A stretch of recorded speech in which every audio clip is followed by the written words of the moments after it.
శుక్ర శని ఆది మంగళ 4 రోజులు.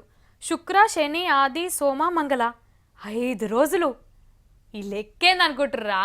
గీ వార్త చూడుర్రి, అప్పుడు నా లెక్కేందో మీకు అర్థమవుతుంది. అరే సక్కదనాల నెల అంటే ఆగస్టు నెలే పోర్రి. నా సామి రంగా నౌకరు చేసేటోళ్ళ పంట వండింది. ఇక ఇంటాన కూడా మస్తు సంబరపడుతుంది. అబ్బా నా పెనివిటి ఎంత కాలానికి ఇంట్లుంటుండు అని.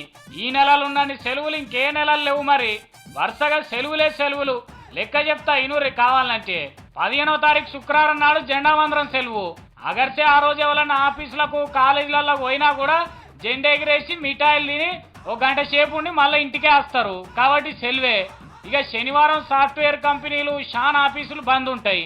ఆదివారమేనాయే నీసు ఉండాల్సిందేనా. ఇక మంగళవారం కేసీఆర్ సారు సర్వే సెలవు ఈయన ఇచ్చిండు. కాబట్టి ఆ రోజైతే కుటుంబం అంతా ఇంట్లోనే ఉంటది. ఇక నడిమిట్ల మిగిలింది ఒక సోమవారమే కదా. ఇక ఆ రోజు కూడా పార్సీ ఫండ్ కానీ సెంట్రల్ గవర్నమెంట్ ఆఫీసులన్నీ బంద్ ఉంటాయి. ఇక బంద్ లేని వాళ్ళు సోమవారం ఒక్క దినం పెద్దసారిని పట్టుకొని లీవ్ పెట్టుకుంటూ అయిపోయా. వరుసగా 5 రోజులు సెలవు వచ్చినట్టే కదా, మంచిగా ఇంట్లోతో గడపచ్చు. ఇక శ్రావణ మాసం కాబట్టి పండ్ల పని పెండ్లిలు కూడా మస్తుగా అవుతున్నాయి. అనుకోకుండా సెలవులు కూడా ఎక్కువ వచ్చినాయి. కాబట్టి పెళ్లి కారటి ఎవరన్నా ఇచ్చినా కూడా రాము అని అనకుర్రి, కుదరదని చెప్పకుర్రి. బరాబర్ వస్తాం, సకుటుంబ సపరివార సమేతంగా వచ్చి 4 రోజులు మీ ఇంట్లోనే గడుపుతామని చెప్పుర్రి. సరేనా?